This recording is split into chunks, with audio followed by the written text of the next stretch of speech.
Hello and welcome back to Planet 40k. Moving further into our rating updates for the Necron units within the Codex. This time we're going to be amending the heavy support options, and also the Doom Scythe will be thrown into the video. Then we'll be looking at a quick glance of the summary of each unit. Unfortunately, Necrons don't seem to be in the right place for heavy support option at present. We tend to compensate for the lack of heavy support options by taking more warriors or more melee based elite units. So there's likely going to be some changes here today. So today's random shout out is going to go to Knight's Oath for their comment regarding the Nightbringer. So shout out to you, Knight's Oath. Also guys, polls that decide what reviews and videos we do on the channel are no longer behind a paywall. So keep your eyes peeled in the subs boxes for polls that will dictate what the channel does. So on to the video today, starting off with the Annihilation Barge, which was reviewed in January and received a 2-star rating from us. Currently not one of the best units for meta. Let's begin with the good, pretty quick, especially for a heavy support option. Quantum shielding is huge for us, with that 5+ in-run save, and not being able to be wounded on less than a 4+. It can also fly too, which helps somewhat. It's got the option of Tesla if needed, although that isn't quite the meta at the moment. It is a vehicle, so it can be repaired with a spider unit, and then finally it can make use of the quantum deflection stratagem for a temporary 4+ in-run save. As for the bad, the damage output isn't much here. This edition, those strength 7 weapons with no AP and 1 damage don't really do a lot against most factions, as it's not really needed against toughness 3, and against vehicles it's just pinging off the bonnets. It's predominantly a Tesla vehicle, and Tesla weapons aren't that great as mentioned. Yes, you do get more hits on average. It's almost like auto hitting on average, but as mentioned, no AP, which is a huge flaw. Against power armor, it's minimal damage. The Gauss cannon does have a bit of punch, but it's only 3 shots and the damage is D3, but against Death Guard it's only going to have 1/3 of a chance of actually doing 2 damage, otherwise it's still single damage. And D3 itself is quite unpredictable. They also offer nothing in melee. They're just too expensive for what they do. I can see these having some sort of potential when the more traditional melee codexes are released, like Orcs or Tyrannies perhaps, as the AP won't matter too much on those Orc boys and those Termagants. But currently with Marines, Death Guard and even Drukhari running around, these guys just don't have a place in any list. I'm almost tempted to knock this one down to 1.5 if I'm honest. It's not even a distraction Canoptek model, as nobody's really fearing it. So yeah, you know what, I'm going to knock this one down guys, 1.5 star now. It may return to former glory later in the edition. Second in the list is the Doomsday Ark, one of the very few vehicles that carry the big gun. So as for the good, the Doomsday Cannon, which brings a strength 10 to the table and D6 shots with D6 damage if you don't move, has a max potential of 36 damage with the weapon alone. It's also got 10 Gauss flares which can be shot within combat due to the vehicle keyword. Works particularly well in the Mefrit Dynasty for the extra AP. Like the Annihilation Barge, it has quantum shielding for the in-run save and can't be wounded on less than a 4+. It's also flying, although it does need to stay still to be effective. Then of course 14 wounds is quite a lot to get through. It is a vehicle, so it can be repaired with a spider unit, and again has access to the quantum deflection stratagem to improve the in-run save for a phase. As for the bad, it's got a degrading stat line, and the ballistic skill in particular is what worsens. You can move it, but you're going to be taking away a lot of the effectiveness of the weapon, so it needs to remain stationary. The weapon itself is unreliable with D6 shots and D6 damage. Other factions seem to be getting D6 plus 2 weapons nowadays, but Necron's kind of got left out. It also has Blast, which is kind of bad for 2 reasons. Firstly, you're not firing this at large units, so Blast feels a bit pointless. Terminators at a push are something you can aim at, but your target should be bigger than that. So Blast is also bad because you can't fire the weapon into combat. So once you're caught in melee, this thing's in trouble and it's virtually redundant. So you really need to be paying attacks for some screening units or some sort of anti-charge unit as protection. Finally, for almost the same sort of price range, you can field 3 Canoptek Doomstalkers instead of 2 Doomsday Arks. And let's be honest, you only field these guys for the big guns, so all the Gauss flares aren't really that relevant, especially when you're at that distance. So I'm going to be dropping this one. I think it needs a price decrease or an improved damage. D6 just isn't that great anymore against most things. You do all the hard work of hitting with your dice and then wounding and even getting through potential in-run saves,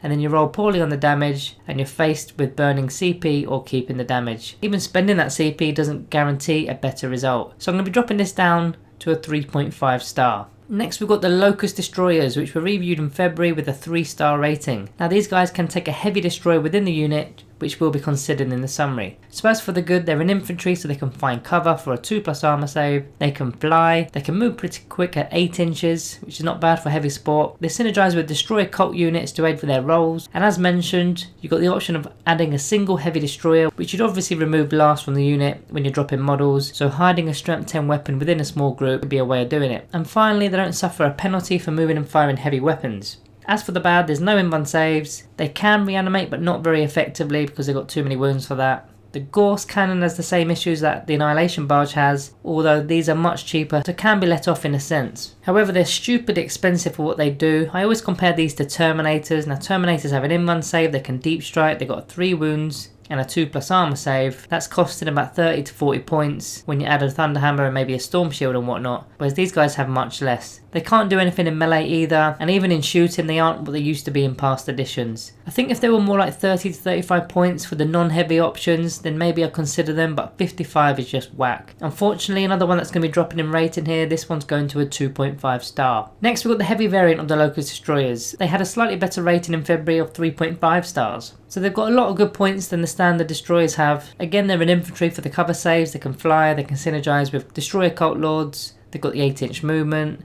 no penalty for moving and firing heavy weapons. Then to add to that, they of course have the weapon option of either the Exterminator or the Destructor. The Destructor in particular is strength 10, so you could argue it's a cheaper way of getting a strength 10 range weapon into a list without having to pay points for one of the bigger models in the codex. Also, the weapon actually is one of those few units in the codex that has a better damage characteristic of 3d3, so anything from 3 damage to 9 damage there. They also have an extra wound over the standard Destroyers. However, as for the bad, the Exterminator is pretty bad. It's got an unreliable amount of shots, anything between 3 and 9. However, it does have Blast, which has its pros and cons to that too, as mentioned with the Doomsday Ark. It's got the same old issue I have with strength 7 weapons. Okay, it's -1 AP this time, not 0 AP. So that's at least something. But against toughness 3, you don't need strength 7, and against toughness 4, the strength 7 is irrelevant. It could be strength 5 and you'd need the same dice rolls to wound, which would be a 3. The Destructor weapon, although it's strength 10, you only get 1 shot and 1 shot only per model, and although the damage is 3d3, it's still quite unreliable. One round you could do 3 damage and another could be 9. A lot of the time it's either overkilling a unit or underkilling. Then the final point, like the previous unit, they're ridiculously expensive. 75 points for a single shot weapon that might not do any damage at all. You likely need a 3+ to hit and a 3+ to wound. Then it's probably a 6+ armor save or an in-run save. So it's actually a 40% chance that you'll actually wound an enemy model, and that's before the in-run save, so the odds aren't even in your favour from the get-go. To make the odds worse, you need a unit of 3 of them to be sure you'll wound. 2 should be enough to score a single wound, but that's now 150 points. I also don't see these guys surviving long within the game. They'll be picked off as a priority in smaller games especially, so the rating is also going to drop here to a 3 star. Still better than the regular Lokhust guys for me. They just need to be a tad cheaper. 60 points I think is better. Comparing them to say Marine Devastators for example, with 4 less cannons in a 5-man unit which is 150 points, which cost the same as 2 heavy Lokhust Destroyers, so those Devastators are getting 4 shots rather than 2 and 10 wounds rather than 8. Both units have pros and cons, such as Destroyers having toughness 5 or Devastators being core, but overall you're taking them for the big guns and the Marines just have 4 shots. Moving on to another big model within the heavy area of the book is the Canoptek Doomstalker. Now I originally wasn't a fan of this as I preferred the Doomsday Ark, however back in February we gave this unit a 4 out of 5 and it was quite difficult to separate the two. So as for the good, again a strength 10 weapon with the Doomsday Blaster. The model's got a 4+ in-run save with the containment field. They can overwatch for free when units within 6 inches are charged, and you'll be using the high powered strength 10 weapon when you're doing so. They've got the Canoptek keywords, so lots of synergy with Arcana and the Cryptek such as the Technomancer. They also interact with one of their own personal stratagems called Revenge of the Doomstalker for 2 command points. Then finally, the cost is so much better than a Doomsday Ark at only 140 points, whereas a Doomsday Ark is 190, so you're saving on 50 points and you still get that big strength 10 gun. Although it is slightly a smaller range, still 48 though, so it's still pretty good. As for the bad, it's not a vehicle so it can't be repaired by Canoptek Spiders, as it's a monster. It has a degrading stat line which will affect its ballistic skill. The ballistic skill itself starts at a ballistic skill of 4+, not 3+, although this can be rectified with a Technomancer's buff, but that's a tax within itself. It's got no quantum shielding, so it can be wounded on better than a 4+. The in-run part isn't really relevant as the Doomstalker carries its own in-run save of a 4+. Then of course, similar issues that the Ark faces, the lack of movement to ensure that strength 10 weapon is always being used, the lack of reliability as it's got D6 shots and the damage also being D6. Then finally that blast keyword, again being a bit of a nuisance as it can't fire into combat and isn't really targeting larger units anyway. So this one I'm actually going to keep at a 4 star. In comparison to the other options in the codex, it's a better heavy option that we have. Not perfect by any means, but it's just more affordable. Also, the unreliability of the shots can be slightly fixed by taking 3 Doomstalkers instead of 2 Doomsday Arks. 3 lots of D6 shots of course is more reliable. Then of course, ensure the Technomancer is within range for all 3 of them having a ballistic skill value of 3. Okay, on to the final unit we're going to cover today, which is the Doom Scythe. It's obviously not a heavy support option, but I've thrown it in here. It was another February review which received a 2.5 star rating, so it's one of the 2 flyers. Like I said, it's more similar to the heavy support, whereas a Night Scythe, which has already been covered in the previous video, is just a transport. So as for the good, 12 wounds, it's pretty quick, so it could be used for line breaker for a few turns. It can't be targeted by melee attacks unless the opposing unit has the fly keyword. It's got hard to hit, so it's -1 to hit at range. It's even got a bigger weapon that is strength 12, and finally something that has a proper damage of D3 plus 3, and it's got 3 shots instead of D6. So the average of D6 is 3.5, so it's slightly lower than average, but I personally prefer the 3 shots over the D6, so you just know exactly where you stand and what's being produced each turn in the battle. Then it's got its second undersling weapon, which I don't really rate, to be honest. It's the same weapon as the Annihilation Barge, but it can remove a little bit of light screenery. As for the bad, no quantum shield in here means it can be wounded on anything. It's got no invuln save, so these things tend to not last that long. The stats degrade with the effectiveness of the weapon getting worse due to the degrading ballistic skill value. Although it is quick, you are restricted due to the minimum of 20-inch movement,